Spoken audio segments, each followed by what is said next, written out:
Hello, loves. Happy Friday, and thank you for joining us, whether you're joining live or catching the replay.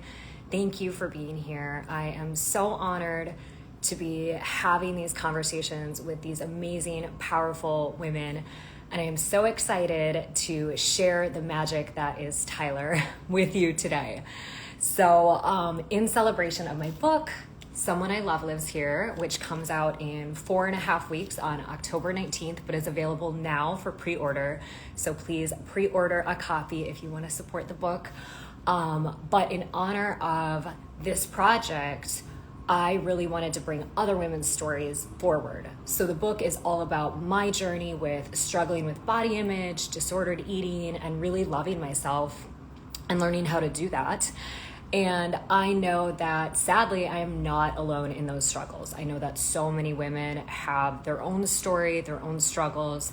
And that is why it is on my heart to really bring light to other women's stories and have these hard conversations, because I think there's so much power and healing in that when we really realize that we are so not alone and we're so connected in these journeys and we can really learn from one another. And I think it's just powerful to voice these things too.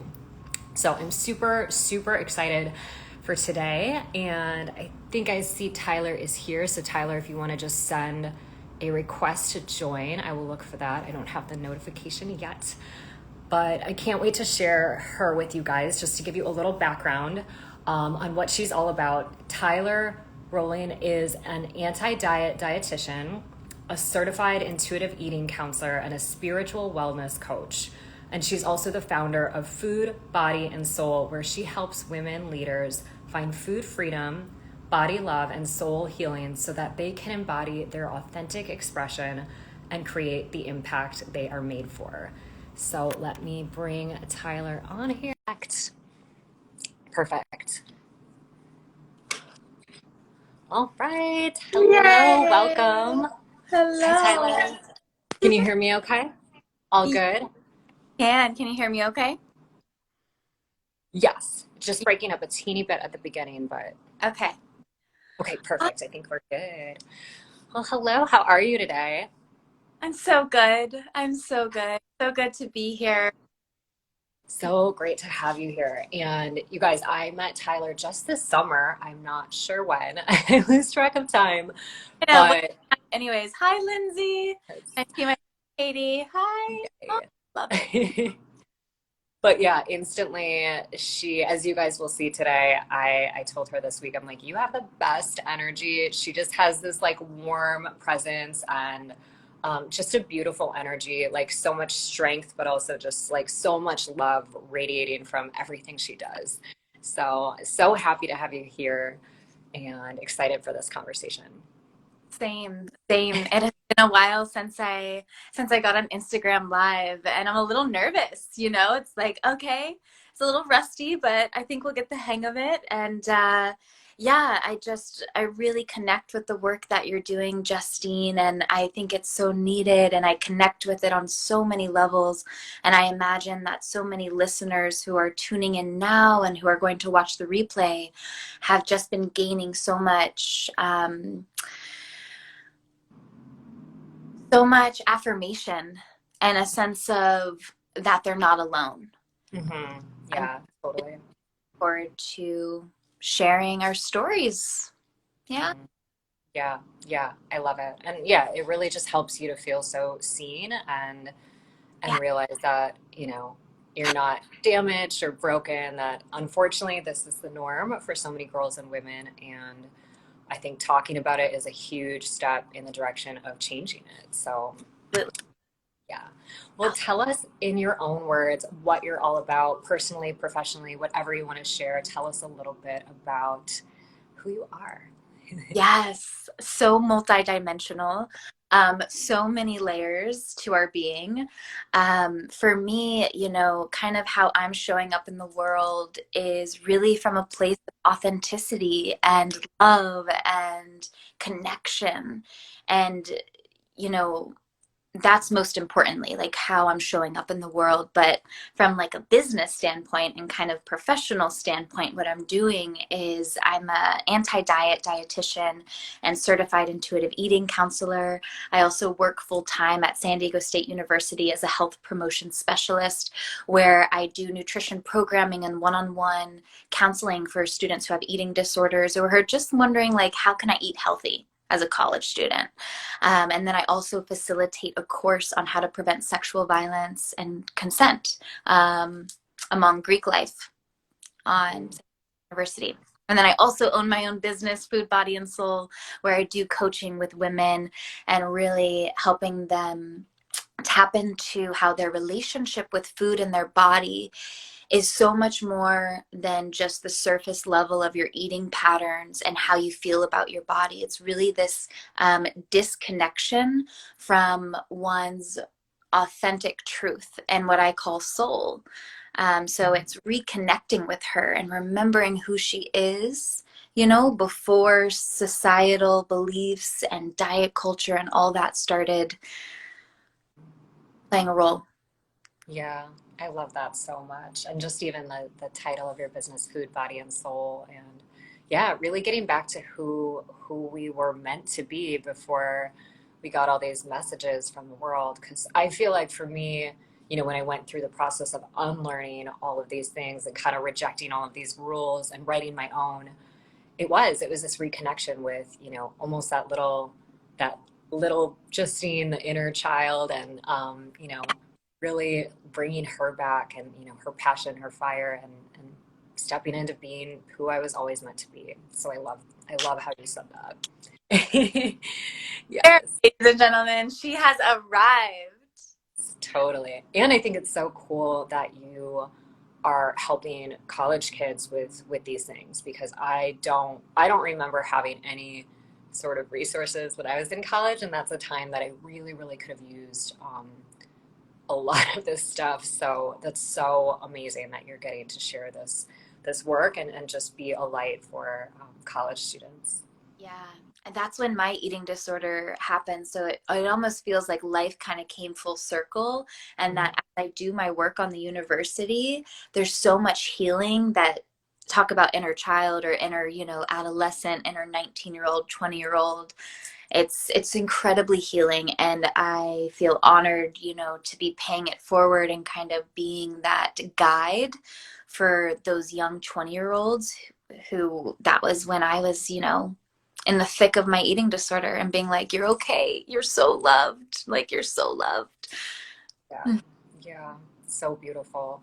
So I know you said that was really the thick of it, college age, but I'd love to go back as far as you can remember, like the first time that you remember some sort of awareness around your body, size, food, kind of any of the diet culture messaging.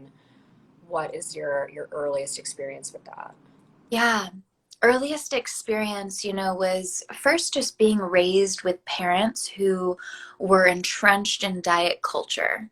Diet culture being that noise that constantly surrounds us, telling us what we should or should not be eating and how we should look, and that if we don't fit into these societal norms, then we're not lovable, essentially.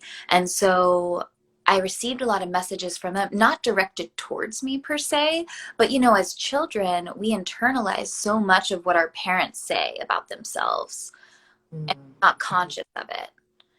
Uh, Mm-hmm. so hearing my mom, whether that was body shaming or constantly dieting, and then that being kind of internalizing this message of it's not safe to feel good in your body, or that the body is something to be scared of almost.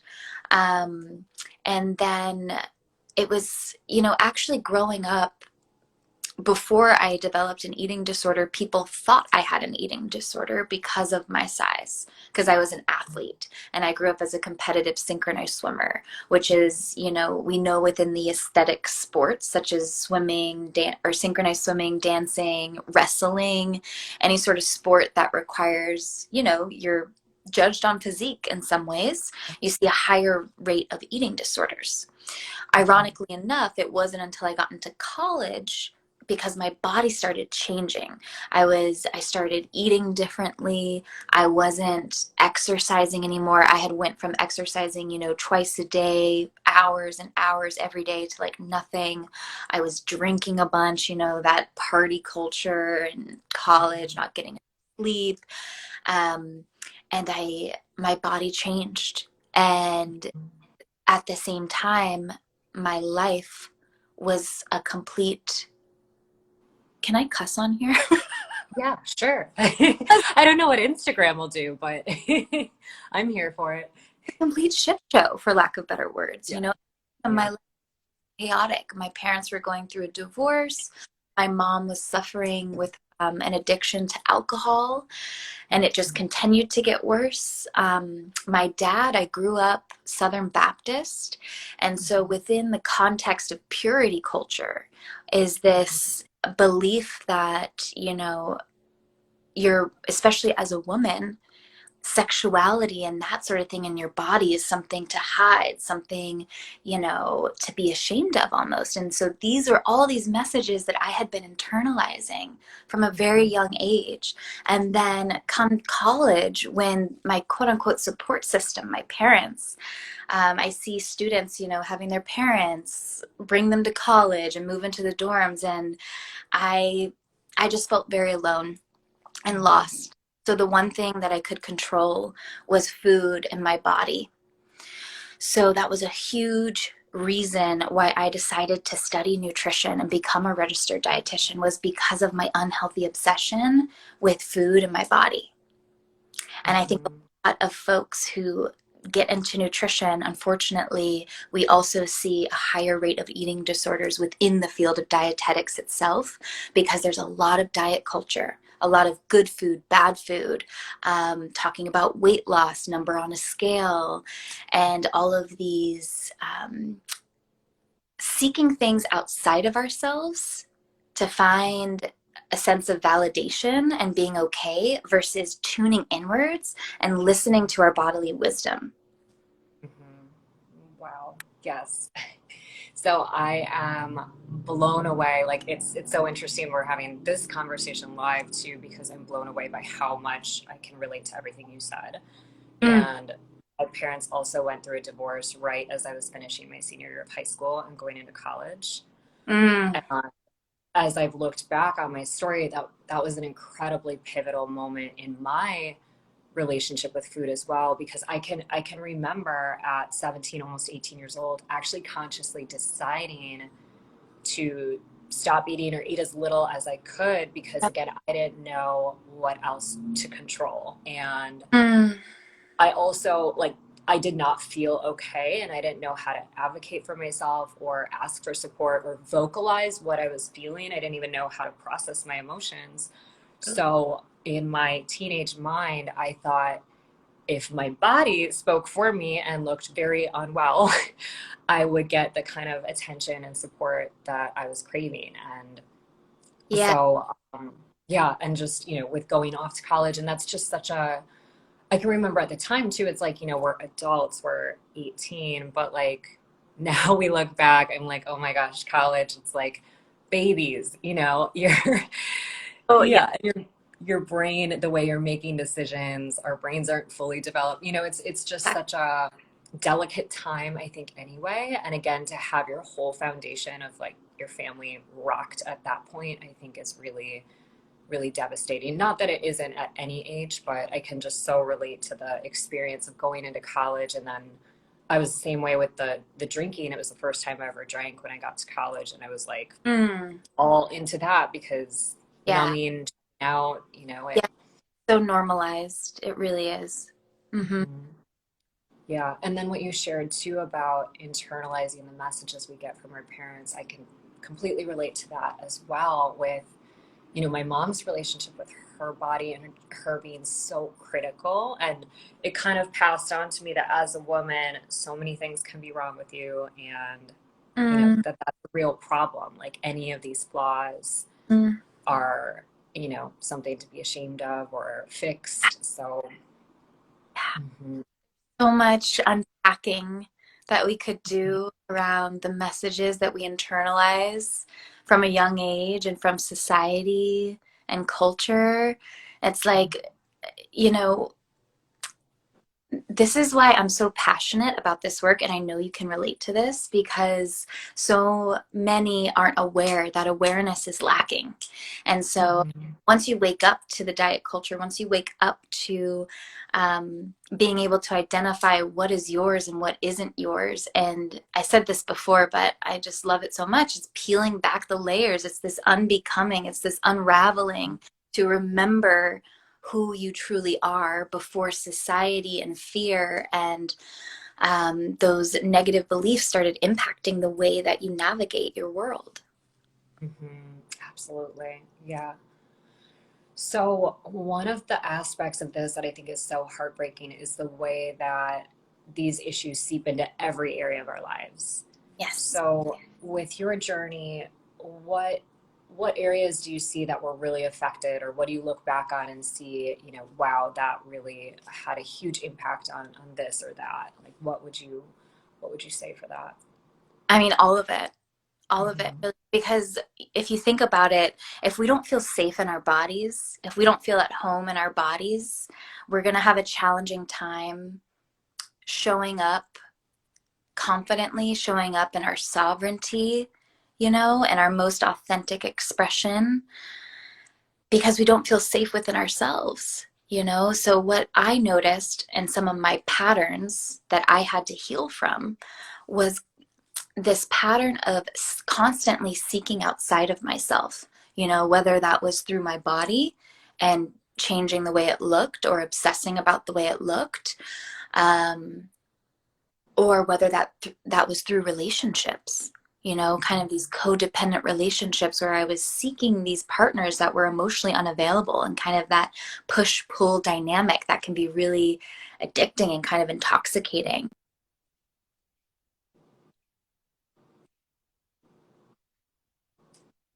With eating disorders as well, because it's a way of numbing, it's a way of not dealing with the emotions that are actually buried underneath all of these behaviors, underneath the codependent relationships, underneath the substance abuse, underneath the eating disorder, underneath the workaholism and the need to be perfect and make perfect grades and be a part of all these clubs and be a straight A student, is this um, just deep longing to be loved, and accepted for who you are fully. That's what all of us want, really.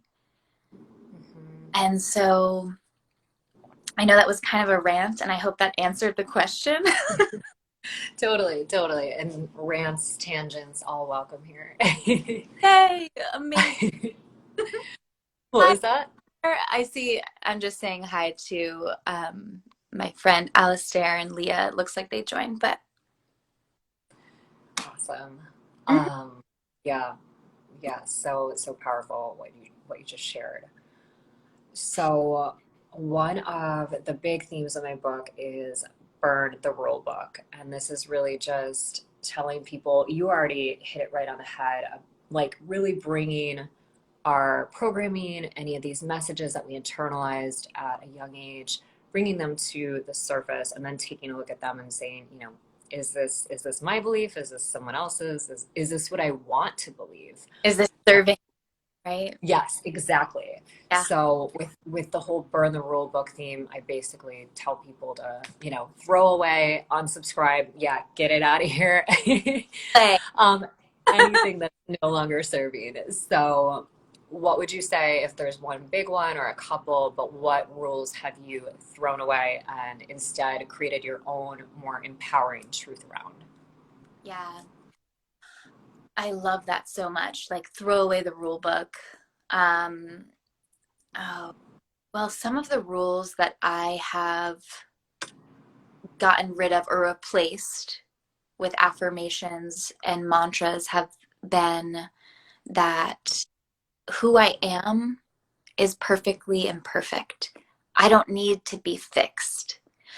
For the longest time on my healing journey, I kind of took on this belief of like, I need to be fixed because I Mhm. started to wake up to, oh, I have a problem with food and body image, and I have a problem with substance abuse, and I have, all these things. Um, and this belief of needing to be fixed was actually rooted in shame and fear as well. So removing that rule, I guess you could say, of needing to constantly be fixing myself or healing myself, and instead coming to the present moment with awareness and unconditional love for myself and acceptance, radical acceptance for all parts of me, the shadow and the light. Like, I love all of it. I love all of her. And yeah, I hope that answers. No, that's such a good one, and actually something I haven't thought about a lot. And it is because I love personal development. I love working on myself and growing. And I think it can be, and it's also kind of like, again, what we're subscribing to. I think there can be this underlying message of you always need something else and you're imperfect, broken, and need to be fixed. I think that definitely is a message that can seep into that work. And Yeah. um, so that is such a beautiful, powerful rule to throw out the window, that we can have, the desire to continually grow and evolve and expand, but we can also love all of it. Like, I love what you said about, shadow, the light, the dark, all of it. Like, Yes. It's all love. It's all divine. mhm. Uh, Yeah. yeah, when I woke up to that notion of like my purpose, healing is not my purpose. My purpose is my doing is through my being. So how can I embody my being, my essence? And part of that means doing the work, you know, going to your traumas and unpacking the subconscious beliefs, the programming that you received from parents, from culture, society. And oftentimes, when you dive into this work, there's this feeling of anger that comes up, and you're like, damn it. Like, because you realized maybe time lost or energy that was wasted.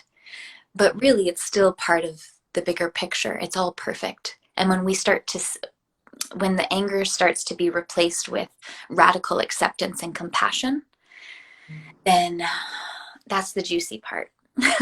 And that's when we start to really feel reconnected to soul. Mhm.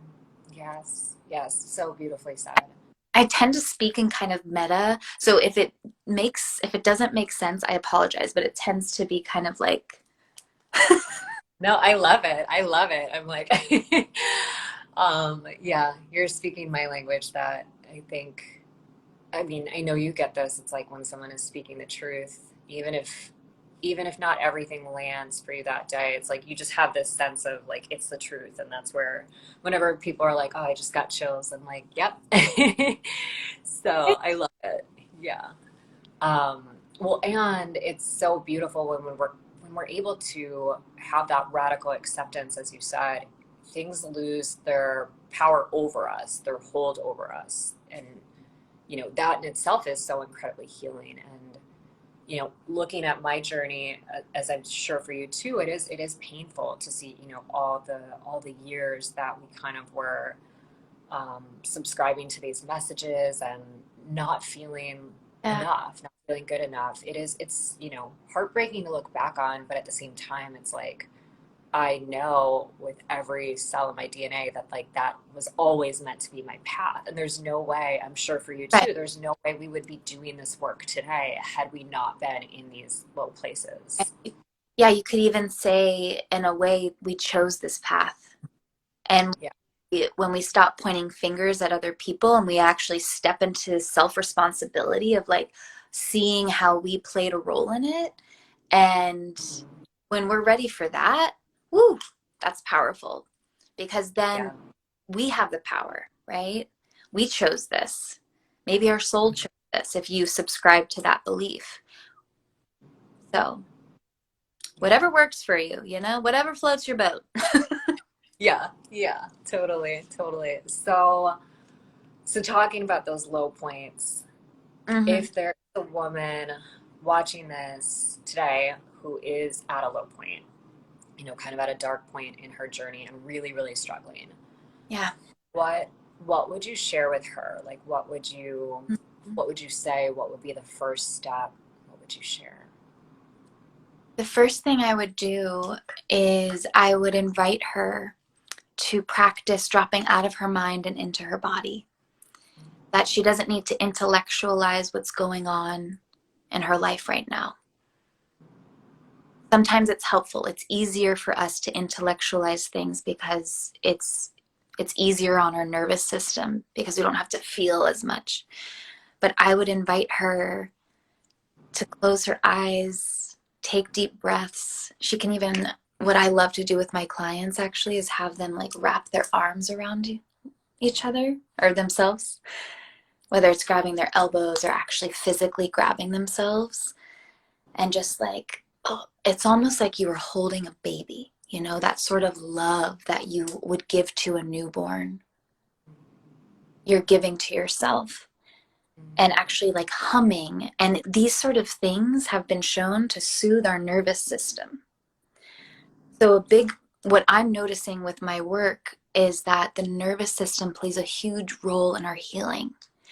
And if our nervous system is constantly wired for fight flight, it's going to be really challenging to do the because we're constantly triggered. It doesn't feel safe. So how can we in this moment allow ourselves to feel safe? And there's many different ways, but the first thing that comes to mind is that, holding oneself, humming, maybe singing a song, and as weird as it may feel, I promise it feels so good. And then saying words to yourself that I love you. You are safe. You are exactly where you need to be. And usually when I do that with clients, tears usually start flowing, and that's beautiful release, right? Because that means it's energy in motion being released from the body. So that would be my advice, is to how can I self-soothe and regulate my nervous system, calm down, come into the present moment, Mm, and wow. bring in that acceptance to where you are right here, right now.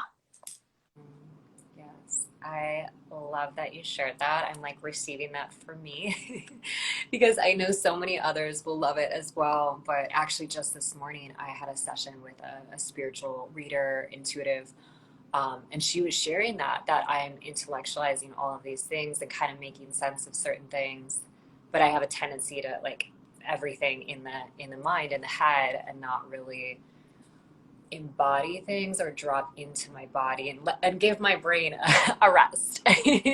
So I'm going to do that after we get off this live. So I love that. Oh yeah. Tyler, oh, go ahead. No, Sorry. that makes me so happy. That makes my heart so happy for you, Justine. I love that. Yes. I'd also just love to hear. I'm just curious. I know you do. Sorry, we live on a busy downtown street. Speaking of nervous system, um, but I know you do a lot of different practices, a lot of embodiment work. So, do you have like a morning routine or evening routines? Or I just love to know any kind of daily or weekly practices that you have to really take care of you. Oh yeah. Oh yes.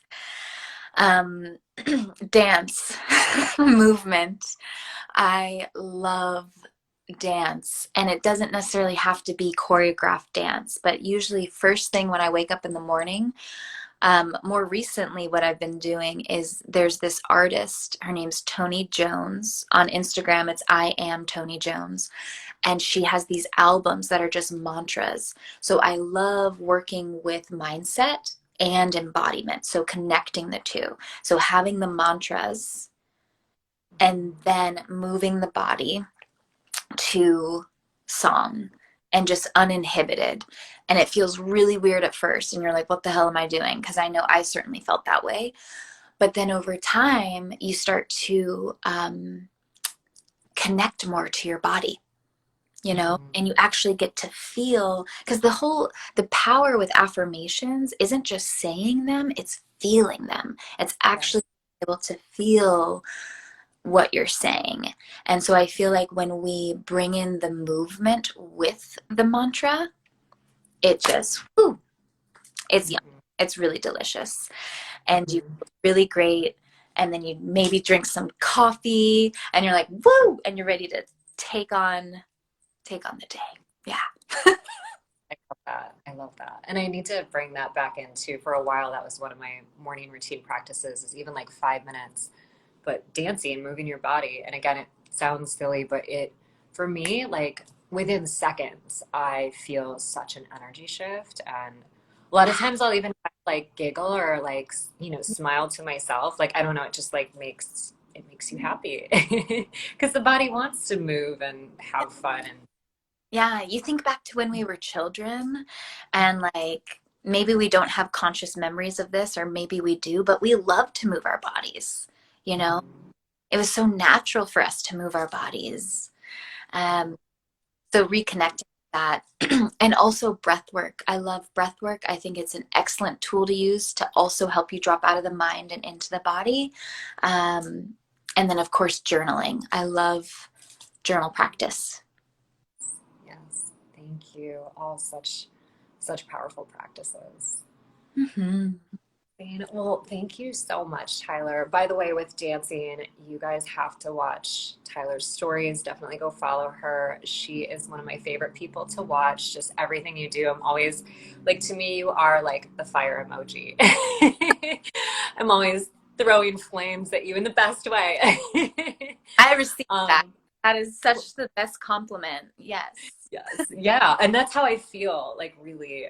So definitely follow her, watch her stories. She does like lots of dance breaks throughout the day, or we'll share her.